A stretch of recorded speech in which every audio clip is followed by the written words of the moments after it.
have, Ms. Nishi Mishra with us. Menstruation is a taboo subject in the world over, even in the 21st century. In fact, even Mr. Jagpreet just said that, a girl many a times goes to school and she doesn't know, when she starts a period. But as the principal of an all-girls school, it's a residential school, how do you spread awareness on menstrual hygiene among the students as well as the community? Thank you, Ambika.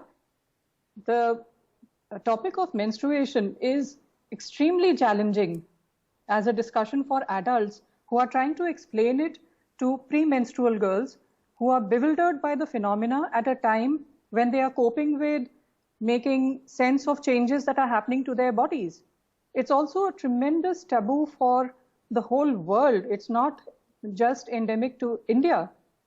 So in a residential school for girls like the Scindia Kanya Vidyalaya where I come from, we always struggled with finding the fine balance between explaining the phenomena through a very sterile biology lesson or finding the right metaphor and the vocabulary for it. People talk very freely about toilet paper, but they only whisper when it comes to sanitary napkins. So at my school, I came up with an idea to take this to another level altogether, turning this challenge into an opportunity.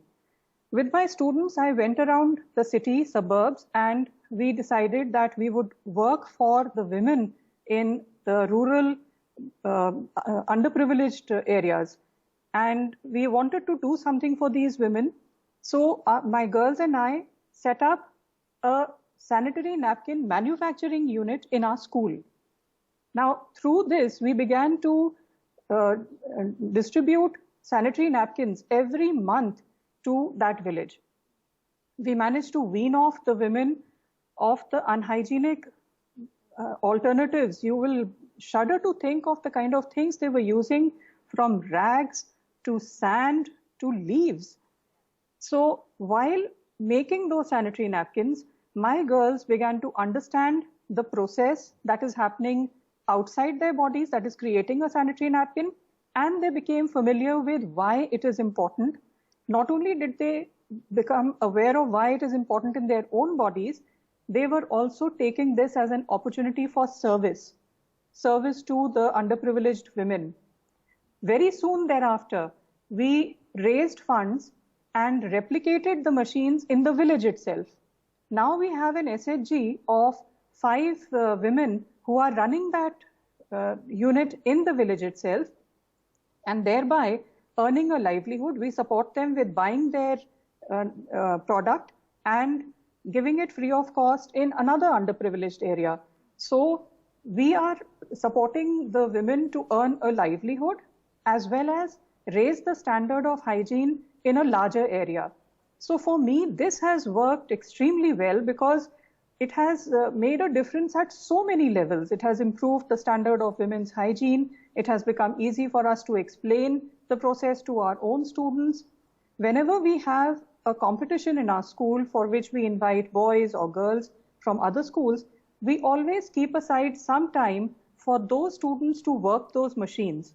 And even the boys work on those machines and they are told about what this process is, why it happens in a woman's body, what importance it has for having hygiene in the area of menstrual hygiene. Through this, we have also given a boost to indigenous machines. Our first set of machines were bought from the Jayashri Industries, which I visited in Coimbatore, where Mr. A. Muruganantham, of course, now he is known as Padman, then he wasn't. And we bought those machines from him. We provide, through this, the women have been working and getting jobs in an entrepreneurial venture. And of course, it is community service. You will be astonished to know that now the machines are also being made in the infamous Bhind area of the Chambal region.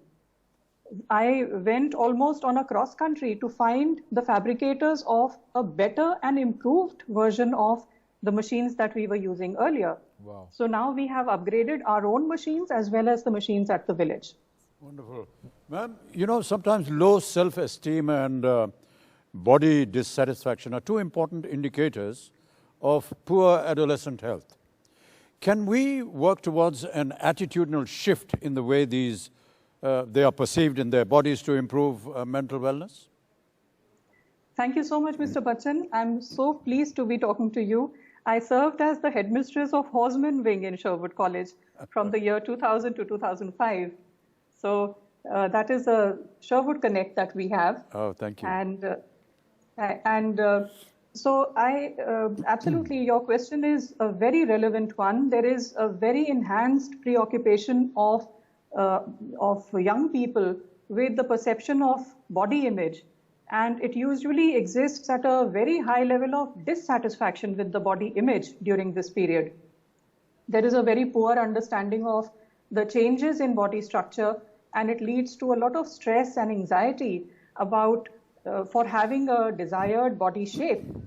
The perception of a body silhouette, and particularly if they have a perception of a poor body silhouette, it produces the effect of low self-esteem, leading to emotional distress.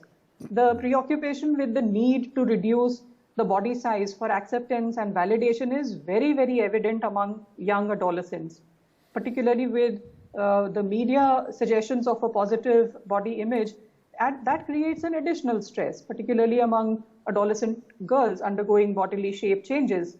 So there are very significant positive correlations which have been found in studies where the negative self-image and peer criticism of body silhouette have a great correlation. It leads to unhealthy eating practices, and the failed outcomes of these unhealthy eating practices and poor physical activity leads to further emotional distress. So if left unmanaged, this adolescent perception of poor self-image may get crystallized for later life. Okay. So there are various therapies that are being used by counselors like free association, and they are being found to be very effective in reducing emotional distress. They have found an improvement in perception of the self-image after counseling, and intervention is promoting positive understanding of bodily changes during adolescence. Right. Even the CBT, that is the cognitive behavior therapy, leads to pattern changes in thinking and for decreasing the onset of emotional distress. Right, right. Thank you so much, ma'am. Thank you. Thank you, ma'am. Now Lovely to know your Sherwood connection.